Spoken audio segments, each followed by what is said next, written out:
కూకట్పల్లి సంగీత్ నగర్ లో 10 ఏళ్ల బాలిక సహస్ర హత్య కేసును పోలీసులు ఛేదించారు. 10వ తరగతి విద్యార్థి బాలికను హత్య చేసినట్లు పోలీసుల దర్యాప్తులో తేలింది. సహస్ర ఇంటి పక్కనే ఉన్న బిల్డింగ్ లో ఉంటున్న బాలుడు దొంగతనం కోసం ఈ నెల 18న మధ్యాహ్నం సమయంలో బాలిక ఇంట్లోకి వెళ్లాడు. ఇంట్లో చోరీ చేస్తూ ఉండగా బాలిక చూడడంతో తప్పించుకునేందుకు ఆమెను హత్య చేశాడు. దొంగతనం ఎలా చేయాలో, అడ్డొస్తే ఏం చేయాలో పేపర్పై ముందే ప్లాన్ రాసి పెట్టుకున్నట్లు పోలీసులు గుర్తించారు. దొంగతనానికి వచ్చే సమయంలోనే బాలుడు తన వెంట కత్తి తెచ్చుకున్నట్లు విచారణలో తేలింది. బాలిక శరీరంపై 20 వరకు కత్తిగాయాలయ్యాయి. గత 5 రోజులుగా అన్ని కోణాల్లో సమాచారం సేకరించిన పోలీసులు ఎట్టకేలకు నిందితుడిని అదుపులోకి తీసుకున్నారు.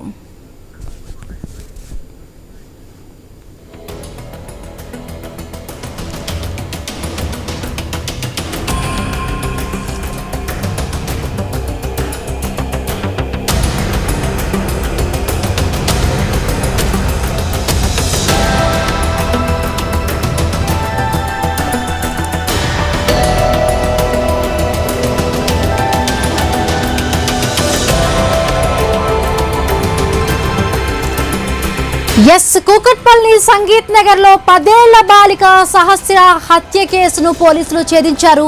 10వ తరగతి విద్యార్థి బాలికను హత్య చేసినట్టుగా పోలీసుల దర్యాప్తులో తేలింది. ఒక మైనర్ బాలుడు ఇంత ఘాతుకానికి పాల్పడడం తీవ్ర సంచలనంగా రేపుతోంది.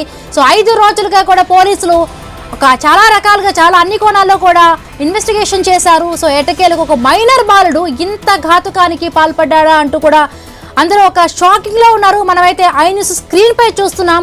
ఆ బాలుడు ఎలా చంపాలో, అడ్డొస్తే ఎలా వారిని అంతమంచాలన్న దానిపై ముందుగా ప్రీ ప్లాన్ గా కూడా ఒక పేపర్ పైన తను రాసుకున్న ఒక లెటర్ ని మనం ఐ న్యూస్ స్క్రీన్ పై చూస్తూ ఉన్నాం. ఈ నెల 18వ తారీఖున మధ్యాహ్న సమయంలో బాలిక ఇంట్లోకి మైనర్ బాలుడు ప్రవేశించాడు. సో ఇంట్లోకి చోరీ చేస్తూ ఉండగా ఆ బాలిక గమనించింది. సో అడ్డు రావడంతోనే ఆమెను అతి కిరాతకంగా కూడా తన వెంట తెచ్చుకున్న కత్తితో పొడిచి చంపాడు.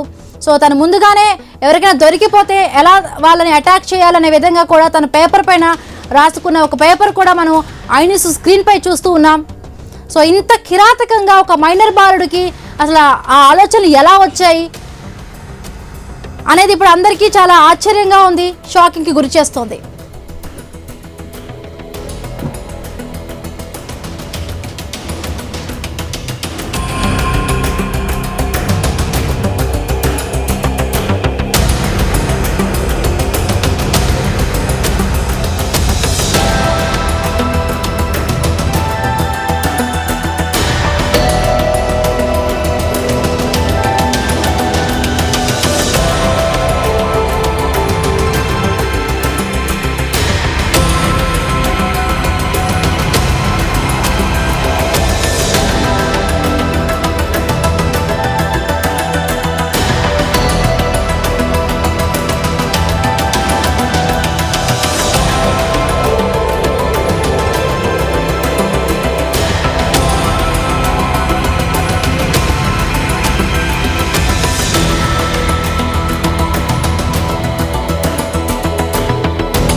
కూకట్పల్లి సంగీత్ నగర్ లో 10 ఏళ్ల బాలిక సహస్ర హత్య కేసును పోలీసులు ఛేదించారు. 5 రోజులుగా కూడా పోలీసులు అన్ని కోణాల్లో దర్యాప్తు చేశారు. ఒక హత్య చేసింది ఒక మైనర్ బాలుడు అని చెప్పి అందరూ చాలా షాకింగ్ కి గురవుతూ ఉన్నారు. సో సహస్ర ఇంటి పక్కనే ఉన్న బిల్డింగ్ లో ఉంటున్నాడు ఈ బాలుడు. దొంగతనం కోసం ఈ నెల 18న మధ్యాహ్న సమయంలో బాలిక ఇంట్లోకి ప్రవేశించాడు. ఇంట్లో చోరీ చేస్తూ ఉండగా బాలిక చూడడంతో తప్పించుకునేందుకు ఆమెను హత్య చేశాడు. దొంగతనం ఎలా చేయాలో, అడ్డొస్తే ఎలా అంతమొందించాలో పేపర్ పై ముందే ప్లాన్ రాసి పెట్టుకున్నట్టుగా కూడా పోలీసులు గుర్తించారు. దొంగతనానికి వచ్చే సమయంలో బాలుడు తన వెంట ఒక కత్తిని కూడా తెచ్చుకున్నట్టుగా విచారణలో తేలింది. సో ఐ న్యూస్ స్క్రీన్ పైన మనం చూస్తూ ఉన్నాము.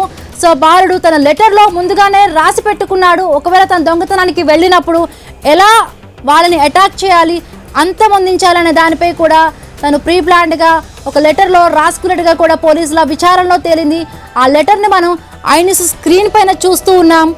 సో నేను ఆ లెటర్ను చదివి మీ అందరికీ వినిపించే ప్రయత్నం చేస్తాను. సో ఆయన స్క్రీన్ పైన మనం ఆ లెటర్ని చూస్తూ ఉన్నాము, ఆ మైనర్ బాలుడు రాసిన లెటర్ని. First go home and take gas and a table అని రాశాడు. So next keep at the door and fire the gas on అని చెప్పి ఏదో తను రాసుకుంటూ ఉన్నాడు తనకు వచ్చిన లాంగ్వేజ్లో. Keep lock on the gas, next cut with the knife, after cutting the lock take money and lock for the home, next keep gas on its stage and leak the gas and come out. And home and lock it అని రాస్తున్నాడు. So క్లియర్గా లేదు, but తను రాసింది నేను చదివే ప్రయత్నం చేశాను. సో క్లియర్గా తను రాసుకున్నాడు, ఇంగ్లీష్లో రాసుకున్నాడు ఎలా వెళ్ళాలి, ఎలా కీని ఓపెన్ చేయాలి, గ్యాస్ని ఇది చేయాలని చెప్పి తను రాసుకున్నాడు.